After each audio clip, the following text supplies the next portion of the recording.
batería de litio-aire, y ahora te la voy a imprimir para que la veas, Daniel. Entonces, ¿el solvente cómo juega? Sabemos cuál es la solubilidad de oxígeno en ese solvente. Podemos cambiar el solvente. Podemos poner, qué sé yo, un líquido iónico, que sabemos la solubilidad, que es menor, es mayor, pero que la viscosidad es mucho mayor. Podemos cambiar la propiedad de la viscosidad y solubilidad de oxígeno en el solvente. Y podemos pedirle otras cosas. Por ejemplo, concentración de... Ahí estaba la concentración de oxígeno. Le podemos pedir el perfil de concentraciones de oxígeno y hacerlo a distintos espesores del cátodo de carbón, ¿sí? Que son las variables que uno quisiera mirar. La pregunta de Valeria entonces es, ¿cómo entra? No, es cómo se tienen en cuenta las propiedades del solvente orgánico en la simulación. Eso. Sí, la viscosidad y la solubilidad. Valeria, en este caso la simulación es para un electrolito binario, como en cualquier batería. O sea, lo que yo tengo es litio y un anión. O sea, litio triflato, hexafluorofosfato, lo que sea. Con lo cual, no hay que usar NERSC Planck, se usa el módulo baterías. La simulación utiliza el módulo de baterías. Cuando lo que hace Valeria, como tiene salmuera, como tiene un montón de iones, tiene que hacer la condición de NERSC Planck, donde hay que poner la difusión y la migración de cada ion y la condición de electroneutralidad. Acá la condición de electroneutralidad es simplemente que el anión y el catión tienen la misma concentración. Ah, qué servicio. Buenísimo. Me quejé porque se habían ido a Colombia a buscar café y acá no teníamos vasitos. No era tan rápido. No sabía eso. Ahí está el bochón. Acá tenemos un poquito de más, por favor, no cuenten. Bien. Me preguntaste a Valeria, ¿pudiste abrirlo?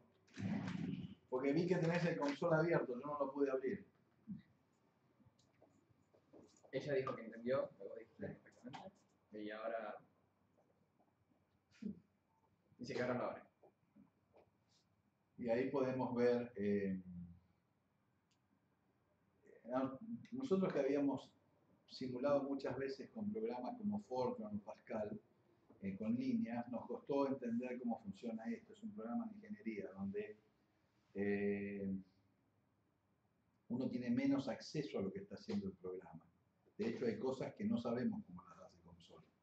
Lo que uno pone explícitamente son las ecuaciones diferenciales que quiere resolver. Por ejemplo, si tengo movimiento del líquido, le puedo poner la condición de velocidad y le pongo que me resuelva Navier-Stokes para todo lo que es hidrodinámica. Y si tengo difusión, le escribo la ecuación de Fick. ¿No? Cuando uno hace una simulación, el caso más simple sería explícita, lo que hace generalmente es, tiene el espacio y lo divide en celdas, o sea, hace una malla. Supónganse que acá yo tengo 8 micrones o 7 micrones y medio de carbón y lo divido en 1000 partes, ¿sí? Tengo una milésima de micrón. Y lo que voy a hacer normalmente, ¿cómo aplico la ley de Fick? Yo digo, bueno, al principio todos tienen la misma concentración de oxígeno o la misma concentración de litio. Cuando hago un paso de tiempo, aplico en forma, discretizo la ecuación diferencial, o sea, como cuando vimos en análisis 1 que era una derivada, o sea, la derivada la escribo como la concentración en la caja J más 1 menos la concentración en la caja J y divido por el ancho de la caja, ¿sí? Y pongo 1000 cajas, 10.000 cajas. Ahora las computadoras me permiten, digamos, discretizar el espacio y el tiempo en enorme cantidad de pedacitos, con lo cual eso me da mucha resolución. Entonces, multiplico por el coeficiente de difusión esa diferencia dividido la distancia y me da el flujo. Con el flujo yo puedo calcular la concentración en la próxima caja. O mejor dicho, en la próxima vuelta de tiempo, yo tengo que actualizar las concentraciones en cada una de esas cajas. ¿Cómo la actualizo? Por la ley de Fick, ¿sí? Porque hubo un flujo, yo consumí, supongamos que consumo todo el litio, todo el oxígeno, y entonces me voy cambiando, en cada vuelta de tiempo se va moviendo y me va haciendo la difusión, ¿sí? En forma independiente puedo calcular cómo afecta la concentración la velocidad o una reacción química. Con lo cual en una simulación uno tiene desagregado todos los procesos. Por ejemplo, si yo quiero ver si el efecto que yo veo es consecuencia de la difusión, puedo agarrar y arbitrariamente le cambio el coeficiente de difusión, lo hago 10 veces más grande. Y veo que no afecta, entonces no es la difusión. ¿Sí? Se me permite ver qué es lo que está pasando dentro de mi batería, cosa que yo lo único que puedo medir son los potenciales y la corriente. ¿Sí? Acá vale pregunta, Sí. o sea, que cuando nosotros cambiamos el solvente cambia la coeficiente de difusión, Sí, pero si digamos... porque cambia la viscosidad, claro. Claro, pero el cambio de la coeficiente de difusión es por el cambio de viscosidad o además hay que especificar... No, vos le tenés que decir al programa cuál es tu coeficiente de difusión. Ah, le decís el número directamente. O le decís cómo cambia con la viscosidad si tenés la ecuación de Einstein, una ecuación de difusión, soluciones diluidas. ¿Sí? O sea, no, lo que te vas a decir, los parámetros que vos tenés son coeficientes de difusión, los tenés que haber medido, o tener una forma de calcular, de extrapolar el coeficiente de difusión si cambia la viscosidad. Que se con la regla de Walden, por ejemplo, cosas así. O sea, uno le tiene que poner un montón de parámetros. Entonces, y eso es muy complejo lo que está haciendo. Entonces tiene que estar muy seguro. Recién cuando yo puedo superponer el experimento con la simulación, digo, está funcionando bien. ¿Sí? Mis parámetros son adecuados. Dice que también, dice que abrió el programa Sí. y que también se ingresa un solubility limit of peróxido de litio dissolved in electrolyte. Bueno, sí, ese es un punto importante. Ya que tiene el programa abierto, vamos a explorarlo. Tenemos que decirle cuál es la solubilidad del peróxido de litio, porque el peróxido de litio, el producto de la reacción, es insoluble. Entonces, con la solubilidad puede calcular cuánto se formó del sólido. Por otro lado, sabe del sólido y eso, ella lo que va a hacer es poner cuál es la fracción de volumen que se formó del sólido. En otras palabras, en cada una de estas cajas o elementos, ¿no? Elementos finitos que yo tengo, que dividí en mi espacio, voy a decir cuál es la concentración de oxígeno después de un tiempo de reacción y cuánto se formó de peróxido de litio. Y eso me dice esa curva que tenía ahí, y de ahí saco cuál es la porosidad, cuánto queda de porosidad. O sea, si yo todo el espacio vacío lo llené de peróxido de litio, no tengo más porosidad, no va a entrar más oxígeno. Y la difusión de oxígeno, digamos, también va a tener un factor de porosidad. Si ustedes tienen, y supongo que vos conocés esto, si ustedes tienen un fenómeno de transporte en un medio que no es homogéneo, por ejemplo, si yo quiero medir la conductividad de cloruro de sodio y lo que pongo lleno ese lugar de eso con burbujas, la conductividad o el coeficiente de difusión va a venir dado por un factor de multiplicación que es 1 menos el volumen que ocupan las cosas que no conducen. Si yo tengo una burbuja, la molécula no puede pasar por acá. Si yo ahora pongo 1 menos la fracción de volumen, ¿no? La fracción sobre el volumen total, ¿cuál es la fracción de volumen pongo pelotitas de plástico o pongo burbujas de aire? Por ahí no pueden pasar los iones. Entonces la conductividad, la difusión van a caer. ¿Sí? Y cuando yo explique mi ley de Fick, el coeficiente de difusión va a venir multiplicado por un factor que no puede pasar el elemento. ¿Sí? Es decir, un factor de ocupación de las burbujas de aire, por ejemplo. Bueno, acá lo mismo. No son burbujas de aire, son cachos de peróxido de litio que se van formando. En principio, el oxígeno tiene todo el espacio que le deja la porosidad. Supongamos que yo tengo un carbón que tiene 70% de porosidad. ¿Sí?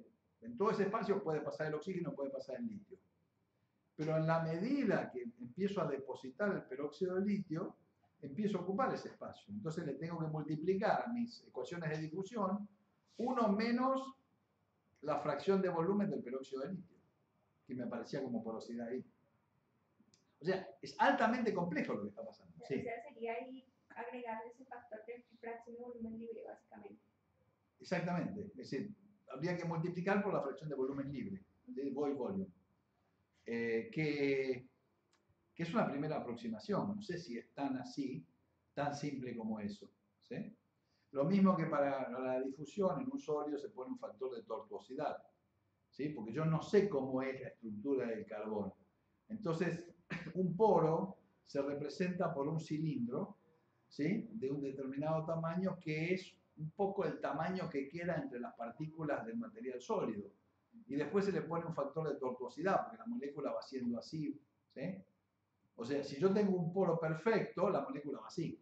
Pero eso no es, cuando yo tengo un montón de material sólido, la molécula va por donde puede, entonces se le pone un factor de tortuosidad. Pero lo que es interesante es que acá aparecen como las burbujas de aire, o sea, aparece un material sólido que ocupa el espacio por donde tiene que transportarse el litio y el oxígeno.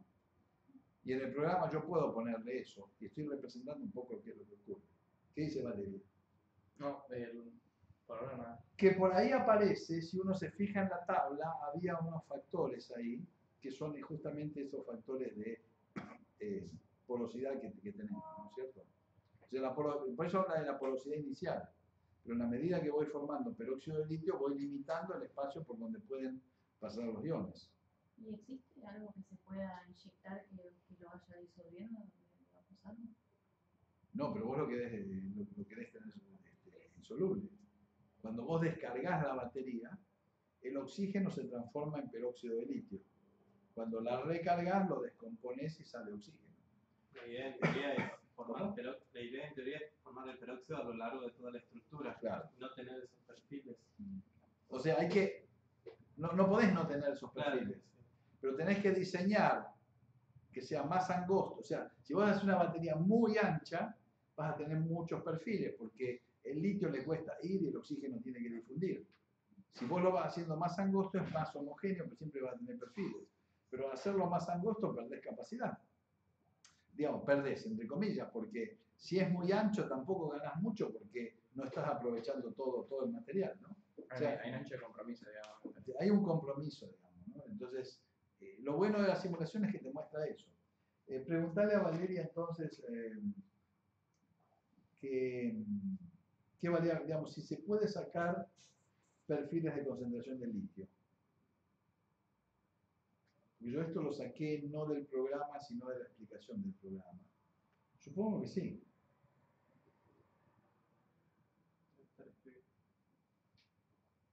Se debe estar fijando. No, porque vos te fijas en resultados y vos le podés... Hay una cantidad de gráficos que están graficados, pero vos podés pedirle que grafique otra cosa. Que te grafique la concentración de litio, o que te grafique, no sé...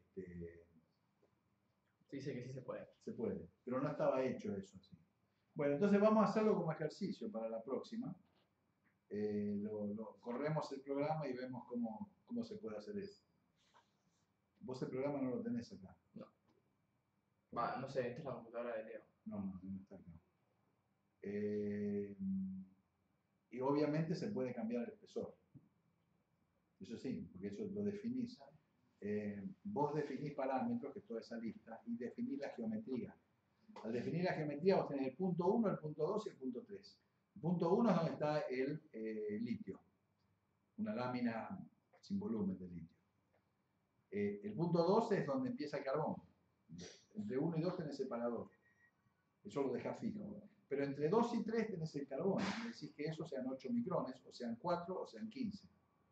Y corres todo de nuevo y ves cómo te dan los perfiles. ¿Se ve? Vale, dice que lo va a hacer y que se lo muestra a los chicos allá.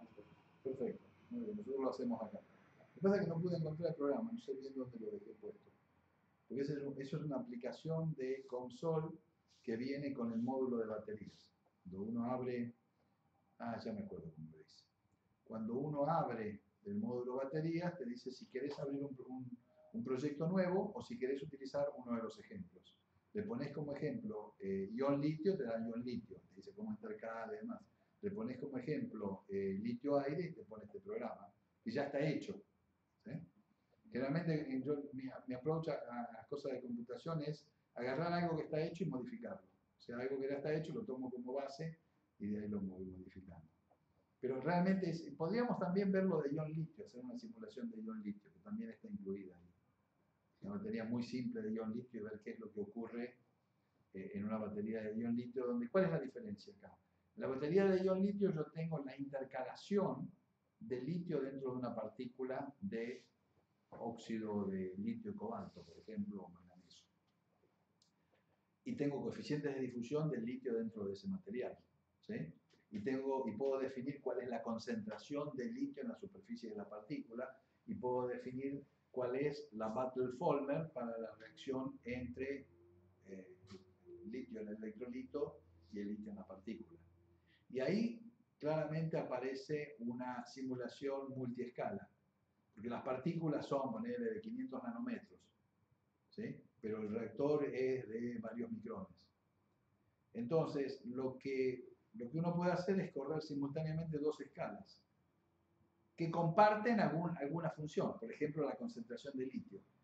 La concentración de litio en la superficie de la partícula es compartida por la escala macroscópica. ¿Sí? La partícula está acá, en el reactor. ¿Cuánto vale el litio justo donde está la superficie? En ese punto del reactor. Y esa variable la comparten los dos. Y corren simultáneamente dos programas. Corre uno que es la difusión de la partícula y otro que es...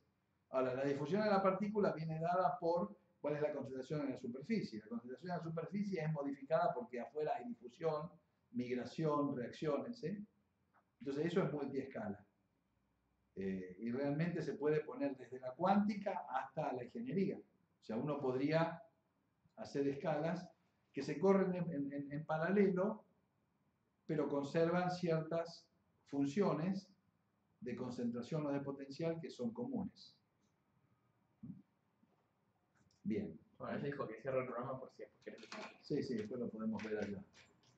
Pero básicamente el asunto es es que la simulación es muy útil en este caso porque el sistema es altamente complejo. Fíjense, el solo hecho de que el peróxido de litio sea insoluble, lo mismo podría ser vamos a ver después, el litio azufre. Cuando tengo un material que es un aislador, que me aparece ahí como un obstáculo, me va a cambiar las propiedades de transporte dentro del electrodo tridimensional de carbono. ¿Sí? Voy a tener distinto transporte. El coeficiente de difusión dentro de la estructura porosa va a ser diferente al coeficiente de difusión en el separador, que es simplemente algo también poroso, pero lleno de electrolito. Entonces, va a haber un factor de porosidad que yo voy a poner. Y para eso hay una condición que se llama condición de Bruggemann, que lo que hace es, dice, a grandes rasgos, cómo se afectan el coeficiente de difusión, por ejemplo, por el hecho de estar en un medio poroso. Y entonces el coeficiente de difusión, ese coeficiente de difusión se modifica porque va a la porosidad a un cierto exponente, ¿no? Que va a depender un poco de la geometría ese exponente. Esto lo que estamos haciendo con eso es, yo no tengo una visión detallada microscópica, pero tomo una corrección macroscópica. Y bueno, si tengo una difusión y las partículas son esféricas, lo que difunde tiene tal corrección. Entonces, el litio se mueve, obviamente, más rápido en el electrolito que está en el separador poroso, pero no tiene todo el volumen, porque el separador ocupa 40%, 50% del volumen. Entonces hay una corrección del coeficiente de difusión. Y en el carbón, aun cuando no haya peróxido de litio también, porque se ve, es simplemente una corrección a la concentración que no es la que yo creo. Imaginen que tengo un bloque de carbón y que difunde una molécula desde acá hacia el otro lado dentro del bloque de carbón. Si no está el bloque de carbón, yo defino una difusión, mido y tengo un coeficiente de difusión perfecto. Pero como ahora tengo 50% de porosidad, esa difusión corresponde a la misma ley de Fick con una concentración que está corregida. Porque ¿qué es la concentración? El número de moléculas es mi volumen, pero el volumen ahora para esas moléculas es la mitad, porque la otra mitad está ocupada por el carbón o por el peróxido de litio, lo que sea. Entonces hay una corrección que hay que hacer en los fenómenos de las cosas de transporte. En COMSOL también tenemos simulación de celdas de combustible, que también podríamos utilizar para ver qué le pasa a la concentración de oxígeno, de protón y de hidrógeno en una celda de combustible, ¿no? Eso es muy poderoso. ¿Hay algún comentario, alguna pregunta antes que sigamos? No, por ahora no. Bueno, entonces con esto cerraríamos lo del litio-oxígeno. Quizás podemos hacer como práctica alguna simulación cambiando este tipo de cosas y viendo los efectos, ¿no? Vamos a empezar ahora con baterías de litio-azufre. El azufre pesa más que el oxígeno, pero es muy barato. La fuente de azufre primaria es la desulfurización de hidrocarburos. Tito Abruña, cuando vino, mostraba en Canadá una montaña de azufre y dice: a usted le pagan para llevárselo en lugar de cobrárselo, porque no saben qué hacer con tanto azufre. No es tan así, pero es un elemento barato. Hay un problema: el azufre tiene una conductividad 10 a la menos 35, o sea, es un aislador, es como la madera, como esta madera, ¿no? Entonces, en una batería yo tengo que intercambiar electrones. Y por más que yo haga una partícula de azufre chiquitita, voy a intercambiar electrones con la superficie. ¿Cómo hago para involucrar? ¿Sí? Lo mismo que el peróxido de litio. Si tengo un aislador, entonces lo que hacen es mezclar el azufre con carbón, íntimamente. Más recientemente tratan de meter el azufre dentro del carbón. Supónganse, yo tengo un carbón que es poroso. Un carbón activado, que puede ser, qué sé yo, carozo de aceituna de Catamarca, digamos, como hacen acá, Lía, ¿cómo se llama? ¿Cómo se llama esta mujer que hacía eso? En Industrias. Bueno, si vos agarrás biomasa como carozo de aceituna y los carbonizás en ausencia de oxígeno, y eso después lo molés, formás carbón muy activo que tiene poros, tiene una estructura interna. Y suponete que agarrás el azufre y lo fundís, y pones eso en azufre fundido, se mete adentro como líquido. La limitación, ¿cuál va a ser? La tensión interfacial, la tensión superficial. Bueno, lo disolvés, suponete que lo disolvés en, no sé, tetrahidrofurano, sulfuro de carbono, y embebés ahora tu carbón. El azufre va a entrar adentro del carbón. Entonces vas a tener una película muy delgada de azufre que, aunque sea un aislador, está al lado del carbón y puede intercambiar electrones. Cuanto más finito, o sea, un aislador, cuando llega a una escala nanométrica, ya no es más aislador, digamos, porque los electrones pueden pasar de alguna manera. En general, en un aislador los electrones se mueven por defectos, y cuanto más fino va a ser más defectuoso. Entonces vamos a ver un poquito la próxima, en la batería litio-azufre. A ver, ¿cómo es esta batería? La batería litio-azufre tiene, por un lado, un cátodo que en lugar de oxígeno la tiene azufre, y el azufre está íntimamente mezclado con el carbón, ¿sí? Un separador, y del otro lado tiene un electrodo de litio, ¿no? Podría ser litio que estuviera intercalado en algún grafito o otra cosa, pero para tener alta densidad de energía, como en la batería de litio-aire, se usa litio metálico. Ese litio metálico tendría que tener un aceite, tendría que estar protegido en ese electrolito. Entonces, de nuevo, igual que en la batería de litio-oxígeno, el ánodo pierde electrones y larga litios a la solución como litio más.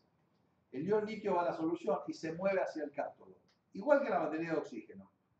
Pero de este lado no se hace superóxido, se hace su equivalente, que es sulfuro. Azufre, azufre menos 2.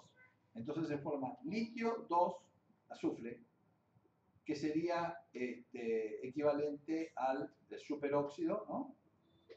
Perdón, al óxido, litio 2 oxígeno, al óxido de litio. El azufre amarillo, azufre, digamos, elemental, es azufre 8, es una cosa cerrada de 8 átomos de azufre concatenados. Entonces, la reacción de este electrodo es que el litio da litio metálico, y de este electrodo, que el azufre chapa electrones y se transforma en sulfuro de litio. ¿Sí? Este es un sulfuro de litio. Es análoga a la del oxígeno, o sea, el litio se mueve para allá. Y entonces esto se inventó en los años 50, se hicieron las primeras baterías de litio-azufre. Ahora vamos a ver que la química, por suerte, siempre es más complicada que esto. Entonces, en la descarga, el litio se sale del ánodo y se forman sulfuros de litio en el cátodo.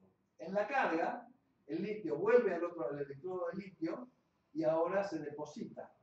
Tenemos que evitar que se formen dendritas igual acá. Se deposita sobre el litio y el azufre vuelve a azufre elemental. ¿Sí?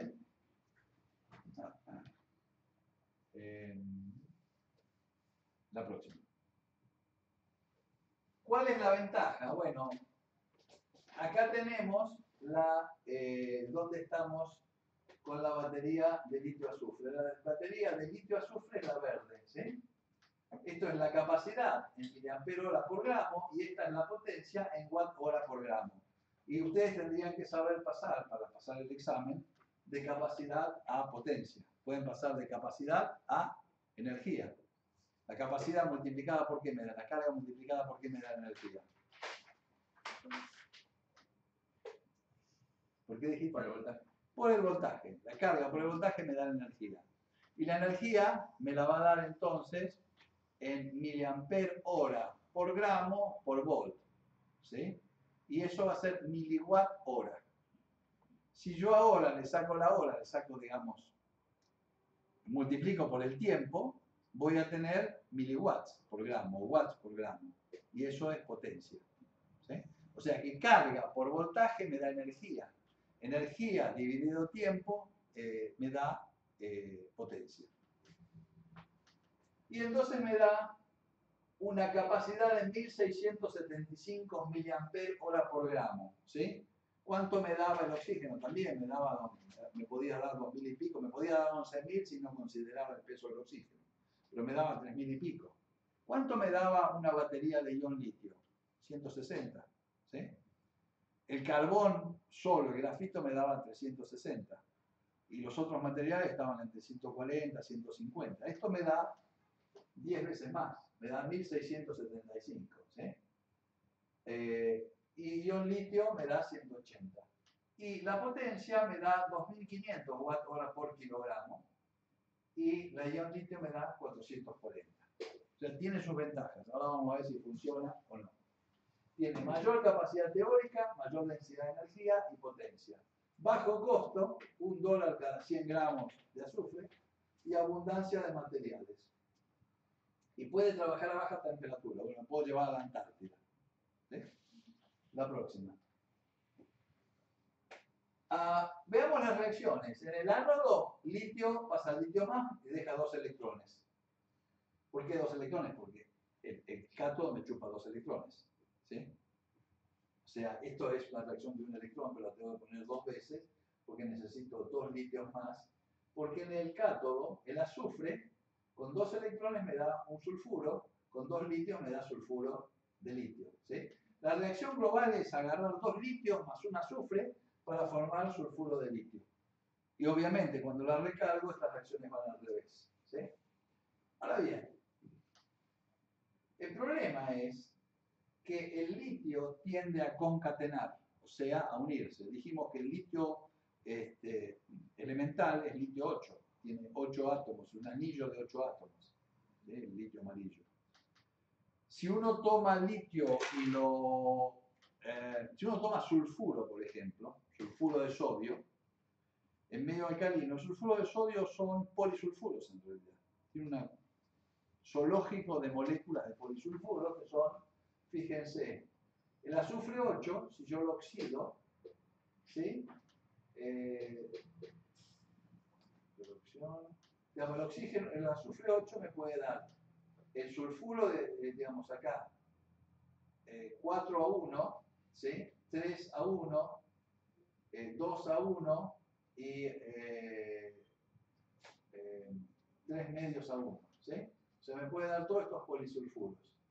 Y por lo tanto, si yo veo una curva acá de potencial versus litio más en función de la capacidad, la batería está un poco más bajo que la del oxígeno, está en 2 voltios y pico, ¿sí? Pero a medida que la voy descargando, desde capacidad 0 hasta 1000 mAh por gramo, se van formando distintas especies sobre el cátodo, ¿sí? Se forma el sulfuro que yo quiero, o sea, yo quiero llegar a este. pero en el medio se forman todos estos. Y se pueden escapar e irse hacia el ánodo, ¿sí? Eso es lo que se llama mecanismo de transporte o shuttle. Y si se van al ánodo es un lío porque reaccionan con el litio. Entonces ahí tengo un problema, ¿no? Los polisulfuros pueden irse, acá tenemos el cátodo, acá el ánodo, y el problema es que estos polisulfuros se pueden ir para allá. Si yo lograra contenerlos de alguna manera, o no tener esos polisulfuros, tendría una batería que anda bien. Si se van para el ánodo, me cortocircuitan, ¿sí? Es como que yo tengo especies de peróxido de, supónganse que el peróxido de litio fuera soluble, y se va para el otro lado. Me oxida el litio. La próxima. A ver, perdón. Acá comentaban que por gramo de litio me da 3.861 ampere-hora. O sea, el 3,8, o sea, 3.861 miliampere-hora. Por gramo de azufre me da 1.672. Esto es interesante. ¿Cómo expreso yo mi capacidad? Si la expreso por la masa del litio, me da un número grande. Si la expreso por la masa de azufre, que pesa, el litio pesa 7, el azufre 32, me da un número mayor. La puedo expresar por la masa del sulfuro de litio. En la celda, o sea, tomando el sulfuro de litio, me da 1167 a un voltaje de 215, que está acá, ¿sí? Y de energía 251 watt-hora por gramo. Esos son los números de esta batería. Esta batería hay compañías que la hacen, pero todavía no venden. No es que uno va a beber ready y encontrar una batería de litio azufre. Inclusive había una batería que se había hecho de sodio azufre en una época, que era con sodio fundido, sodio líquido. Imagínense una camioneta, un camión que va con una batería, funciona con esa batería y choca. Se desparrama sodio fundido y azufre líquido por ahí. La próxima. Bueno, acá tenemos qué es lo que ocurre, ¿no? Tenemos, ahora está al revés, el litio está a la derecha y el azufre está a la izquierda. El azufre, como tal, es un aislador, no puedo tener un líquido de azufre, lo tengo mezclado con carbón, íntimamente mezclado con carbón. Y acá tengo los voltajes de carga y de descarga, ¿sí? Cuando voy de azufre 8 a sulfuro, ¿sí? O sea, cuando yo descargo la batería voy de azufre 8 a sulfuro de litio. Y cuando la cargo voy al revés. Y tengo todo el tema de los polisulfuros. Este es un review que lo subiste. Sí. Sobre las baterías de litio azufre para los que quieran verlo. La próxima. Entonces tenemos el tema del polisulfuro, el transporte de lo que llaman shuttle, ¿sí? Yo pongo un separador y los polisulfuros tienden a ir hacia el ánodo. El azufre tiene una alta resistencia, 10 a la menos 30 Siemens por centímetro, ¿sí? Entonces, una estrategia es encapsular el azufre y los polisulfuros. Para eso se fabrica carbono mesoporoso. En baterías, lo más importante es entender sobre carbón. Si uno no tiene un químico de carbón, no puede hacer baterías. Porque todas usan carbón, justamente porque los materiales no son metálicos. Son aisladores o semiconductores, en el mejor de los casos, materiales de cátodo. Y entonces hay que tenerlos mezclados con carbón para ser los conductores. Entonces imagínense que tengo esferas muy bonitas, como para un trabajo en Nature. Nada que ver con la batería. En baterías se usan carbones horribles, industriales. Entonces uno tiene estas esferas de carbón nanoporosas, el azufre lo mete adentro de alguna manera, por ejemplo las mete en azufre fundido, las pone en azufre disuelto en un solvente, y ahora, esto es por tratamiento, esto es para azufre fundido, ¿no? Con un tratamiento térmico microencapsula el azufre ahí, ¿sí? Acá tienen una foto del microscopio electrónico de 20 nanómetros, ¿eh? Son realmente chiquititos. Y en esa estructura porosa tiene el azufre, íntimamente mezclado con el carbón. Ya no me interesa que es un aislador, porque en esa escala están átomo a átomo juntos, digamos, y es fácil pasar, poner y sacar electrones. Lo que necesito conseguir es que esas estructuras contengan a los polisulfuros, que no se vayan al ánodo. O sea que si yo formo además de sulfuro polisulfuros solubles, me queden atrapados ahí y se juntan y después cuando recargo vuelven a azufre, se reducen y dan azufre. Se oxidan y dan azufre. La próxima. ¿Cuáles son los problemas? ¿Cuál es el problema que se origina por la caída de capacidad de la batería? ¿Por qué se cae la capacidad de la batería? ¿Sí? Entonces se hace el análisis de superficie de litio metálico y cambios morfológicos en los compósitos de azufre y carbono. ¿Cómo podemos mejorar la ciclabilidad de estas celdas? Podemos encapsular azufre dentro de estructuras porosas o solventes en base a carbonato para baterías litio-azufre. Carbono activado o tela de carbono impregnada de azufre. El efecto del nitrato de litio, vamos a ver después como aditivo, es muy importante, ¿sí?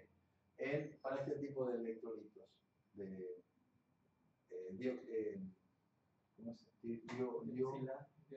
Dioxilano y dimetiletano, ¿sí? Es posible tener baterías de litio-azufre en lugar de litio-ion-azufre en lugar de litio-azufre para resolver problemas de seguridad.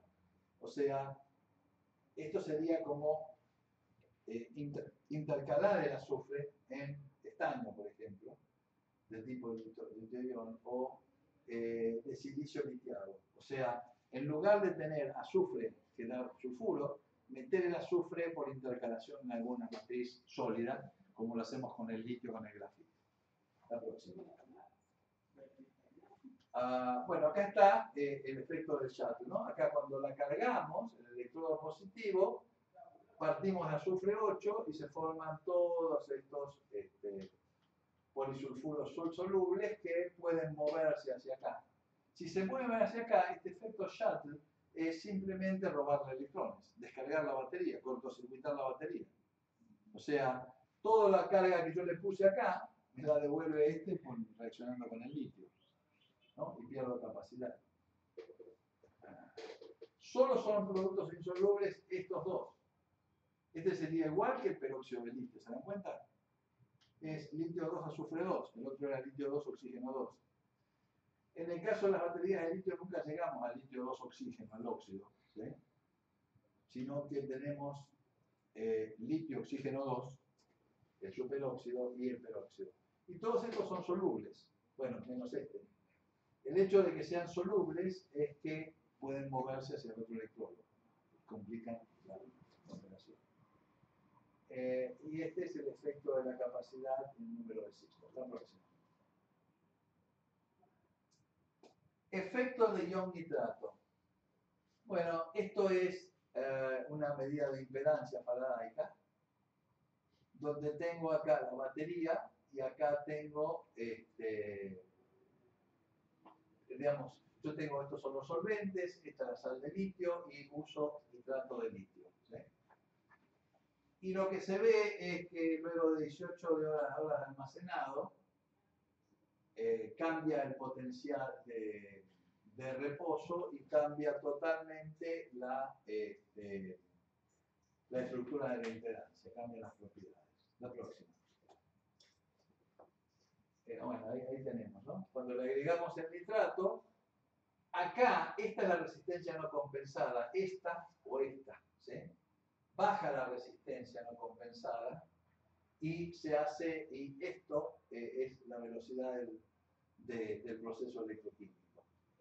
O sea, el nitrato, agregando nitrato, cambia muchísimo la electroquímica, vamos a ver por qué, la próxima. Entonces lo que se hizo es estudiar con distintas técnicas espectros en la superficie y qué es lo que ocurre. El nitrato en la solución oxida el sulfuro a sulfato.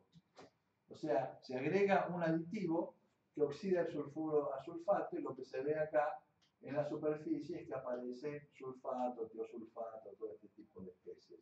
Y lo que logra agregar nitrato es agrandar la capacidad, aumenta la capacidad experimental en una batería, tiene la carga, la curva de descarga y de recarga. La próxima. Y acá tenemos la presencia de nitrato de litio en la solución, cambia la química en la superficie de los electrodos de litio. Por reducción forma litio NO(Y), oxida el sulfuro de litio a sulfato de litio, especie de este tipo en la superficie, cambia el mecanismo de transporte y evita la carga completa de los electrodos de azufre en celdas litio-azufre, ¿no? Y acá está un poco toda la química, las cosas que pueden ocurrir cuando tienen nitrato. Vamos a la próxima. El otro tema es la encapsulación. Estas son cosas muy bonitas para un nanoletters, pero las baterías usan cosas más industriales.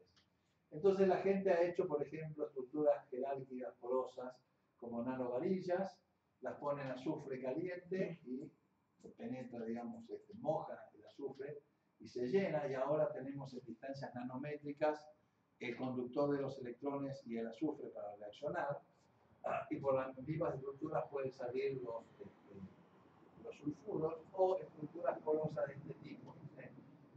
Y acá lo que tenemos es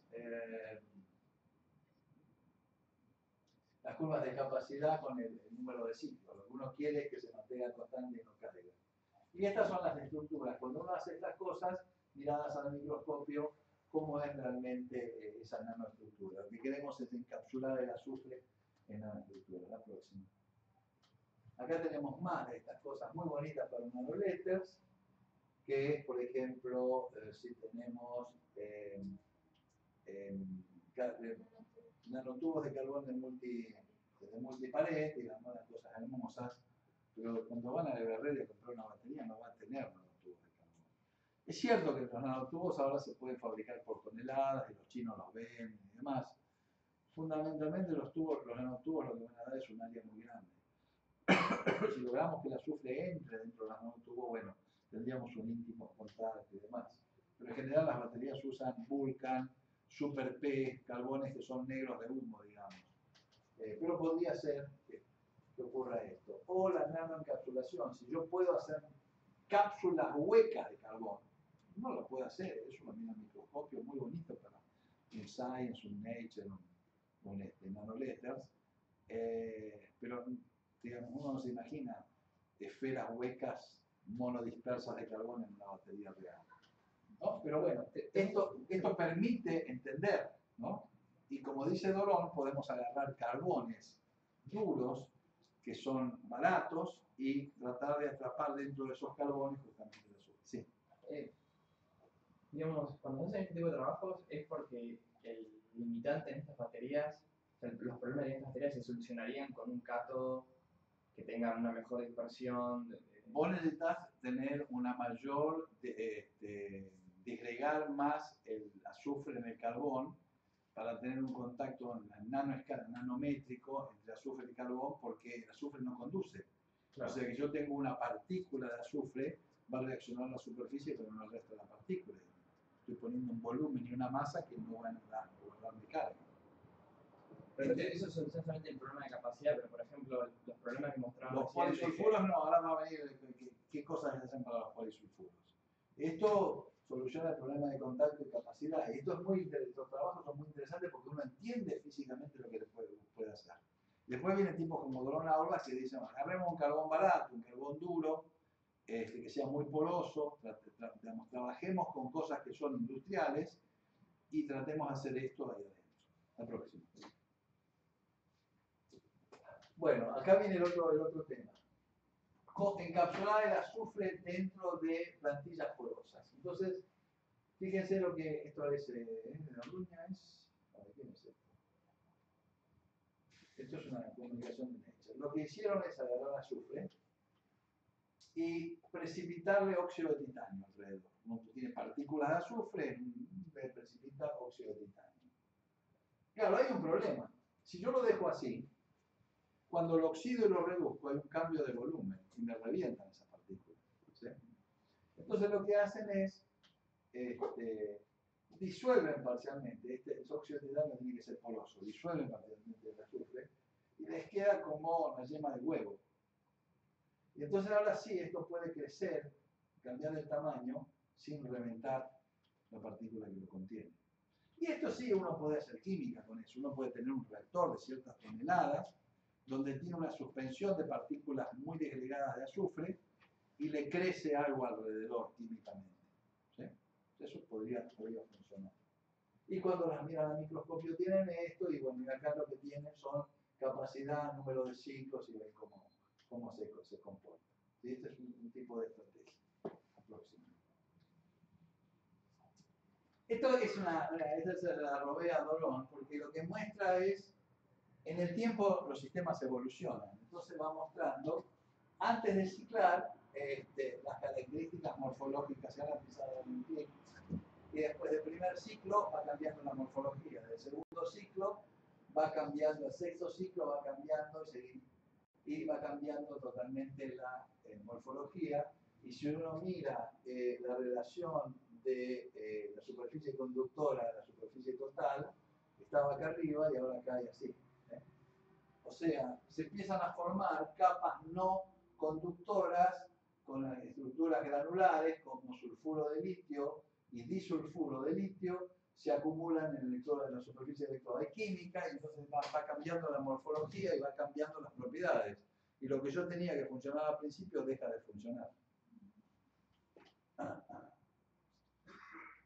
Ahí, cuando vino Tito Abruña nos mostró esto. Esto también es muy elegante, pero yo no sé desde el punto de vista industrial si se puede llevar a la práctica. Es muy interesante esto. Imaginen ustedes que tienen un polímero conductor que termina en grupos SH, digamos, o sea, grupos tioles. Imagínense un polímero que tiene tioles. Si yo ahora, digamos, esos tioles van a formar grupos disulfuro. O sea, el sulfuro se une, digamos, en las proteínas, por ejemplo, las cisteínas, digamos, justamente pueden formar estas estructuras. Y yo de acá, si yo esto lo reduzco, medio acuoso tendría SH. Pero si lo hago en presencia de litio, tengo ese litio. O sea, el litio puede formar un tiolato de litio. Y esto es muy piola, porque yo ahora tengo una estructura sólida de este polímero con tiolato de litio. Si yo la oxido, o sea, le saco electrones, tengo que sacar litio porque estoy sacando, digamos, si le saco electrones, tengo que sacarle carga positiva. Si salen electrones y litio, lo oxido, los azufres que están cerca se unen y dan puentes disulfuro. Es una forma muy piola de acumular en una estructura orgánica esto. No sé qué pasó, porque esto lo publicó en el 2007. No sé cuánto de esto llegó a algún tipo de desarrollo que fuera mucho más industrial. Pero como idea es brillante, ¿no? Porque en lugar de tener todo el problema del azufre elemental, los polisulfuros y demás, ahora lo tengo contenido en una estructura sólida, en un polímero. ¿Sí? Que cuando está como tiol, está tiolato de litio. Y el litio está como litio más pegado ahí. Cuando sale el litio y se oxida, los azufres se unen. Claro, no todos los que están cerca, porque yo cuando hago un polímero voy a tener tioles por todos lados. O sea, uno nunca va a tener industrialmente una estructura así, perfecta. ¿Sí? Habrá que pensar cómo desarrollar una matriz que tenga estos tiolatos de litio a distancia tal que cuando le saco el litio pueden formar puentes de sulfuro. Pero es una idea, digo, uno ve estos trabajos que dan ideas y muestran conceptos. Después, cómo implementarlos industrialmente en una batería es diferente. Cuando uno hace cosas así, ¿no sacrifica un poco el tema de la capacidad? Bueno, la capacidad va a venir dada por el número de sitios que tengas, Claro. por centímetro cuadrado. Porque tenés un polímero y tenés el sitio que vos tenés. Está bien, pero estás con un material que es totalmente no conductor. Claro. La capacidad del azufre va a depender ahora de que el azufre pueda tomar y dar electrones. O sea, puede estar disgregado en escala nanométrica. ¿Cuál es la capacidad? No me acuerdo, habría que ver este trabajo, cuál es la capacidad que daba. Entonces dice que mejora la carga y descarga y la ciclabilidad y acelera las reacciones redox de los segmentos disulfuros con un polímero conductor, porque el polímero además puede ser un polipirrol, una polianilina. ¿Sí? Imagínense si uno hace una polianilina que tiene grupos tioles pegados, ¿no? Entonces, el polímero mismo es un conductor, yo le puedo poner y sacar electrones. Y guarda en el azufre la capacidad redox.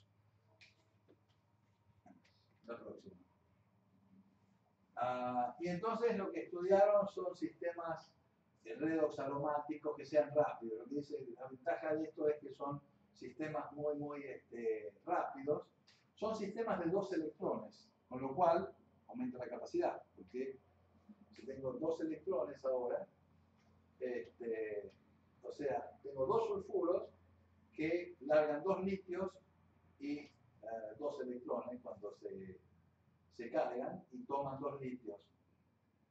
tienen alta capacidad gravimétrica porque son 2 electrones y fácilmente de incorporarse en sistemas tipo rocking chair, digamos, como la batería de litio-ion, o sea, sistemas sillón hamaca, que yo puedo pasar de un estado cargado a un estado descargado, o sea que el litio lo mando de un lado a otro, lo mando de un lado a otro, y son mucho más simples que tener una cosa, una pelota de azufre ahí. ¿Sí? Y entonces dice, bueno, que yo puedo tener sistemas aromáticos con azufre de este tipo, que me dan este tipo de cosas y que son de alta velocidad de carga y descarga, porque son sistemas aromáticos delocalizados, ¿sí? Con alto potencial de operación. Esto van a 3 voltios de litio, son como una batería de litio-ion. De nuevo, estos son conceptos, digamos, yo no he visto después de esto algo práctico. Pero estos trabajos, digamos, lo que hacen es ilustran el concepto, digamos, cómo uno lo podría hacer. Si después puede agarrar un carbón y llenarlo de grupos tioles que hagan esto, sería fantástico. ¿Cuál es la desventaja? Cuando uno modifica una superficie químicamente, es estable químicamente eso, se va a oxidar, si entra oxígeno, se van a formar disulfuros naturalmente. ¿Sí? Porque si uno oxida un tiol fácilmente oxidable, da disulfuros. Pero entonces agua también, ¿no? O traza de agua, sí. Y este es un trabajo reciente, más reciente de Tito Abruña, este de 2011, que muestra que no todo es tan maravilloso. ¿Se acuerdan la batería de litio-ion? Andaba bárbaro, se usaban carbonatos, cuando pasamos al litio-oxígeno hace pelota todos los carbonatos, el superóxido y el peróxido. Y acá pasan cosas similares. Él hizo estudios con varios solventes. Cuando usó carbonatos, pudo demostrar que pasa esto. Un carbonato de alquilo, cuando vos tenés estos polisulfuros, en presencia de litio te puede dar esto, más dióxido de carbono, más esto. Este carbonato de propileno se ataca y da este tipo de cosas. O sea, que igual que cuando pasaba con el oxígeno, las especies de sulfuro atacan. No así a las glimas o a otro tipo de solventes, pero sí a los carbonatos. O sea que los carbonatos para la batería de azufre no son adecuados, ¿no? Y él mostró con una serie de espectroscopías que estas cosas ocurrían. Dice, hay una química que hay que considerar. El sistema no es robusto químicamente como para hacer una batería. La próxima, si quedan muchas más. Bueno, una batería de flujo habíamos visto unas clases antes, que es... Ahora, la capacidad redox no la tengo en el sólido, la tengo en 2 líquidos que pasan y circulan por electrodos. Entonces yo puedo tener, en este caso, por ejemplo, la batería de vanadio, 2 cuplas, o de hierro cromo, yo tengo hierro 3, hierro 2 y cromo 3, cromo 2, ¿no? Lo voy circulando. Y entonces, entre la cupla de hierro y la cupla de cromo, yo tengo una diferencia de potencial que es la que voy a sacar en la batería. Pero ahora es distinto porque no tengo todo ese cromo y ese hierro en el sólido, sino que lo tengo en el líquido y lo estoy pasando. Tengo enormes tanques. Estas baterías tienen uso en usos estacionarios. Yo tengo paneles solares y quiero guardar la energía del día para la noche, tengo que tener una enorme capacidad de acumulación. Para tener una enorme capacidad de acumulación, lo único que tengo que hacer es tener tanques grandes. ¿Sí? El electrodo no tiene que ser muy grande, digamos, bueno, tiene un electrodo de cierto tamaño, con área desarrollada y demás, pero lo que me da la capacidad es como un tanque de nafta ahora. Ahora tengo un líquido que pasa por ahí y el hierro 3 se oxida, el hierro 2 se oxida el hierro 3 y el vanadio 3 se reduce a vanadio 2. Y después, cuando quiero recuperar esa energía, circulo el líquido y hago la reacción opuesta. Entonces, lo que estoy haciendo para hacer peak shaving, o sea, para cortar picos de consumo, a la noche tengo poco consumo y tengo una central nuclear que me da mucha electricidad, bueno, la puedo guardar así. De día tengo sol o tengo viento, cuando no hay viento saco energía que está guardada ahí. Cuanto más grandes sean estos tanques, en Alemania están construyendo en Fraunhofer unos tanques grandes como todo este edificio, una cosa enorme, que además los hacen con vanadio, el sistema de vanadio es muy tóxico, o sea que lo tienen que hacer como una reacción, una central nuclear, protegerlo para que no se pinche eso. Pero uno tiene dos sistemas redox que los está fluyendo, y Consol tiene, esto también lo pueden simular porque tiene un ejemplo, que están fluyendo por una batería con electrodos donde yo los estoy cargando. O sea, yo tengo una fuente que puede ser solar o de viento, la paso a continua, cargo esto y los tanques tienen las dos sustancias redox en el estado de alta energía. Y si después yo le quiero sacar energía a esto, lo que hago son las reacciones opuestas. La próxima, y esto también se aplicó. Bueno, estos son los tanques que hay en Alemania. Fíjense, un edificio lleno de tanques. Y acá yo les había mostrado la otra vez que hay distintos tipos de reacciones. Las de vanadio son interesantes porque, volver para atrás una, si ustedes ven la estructura esta, tiene que tener una membrana.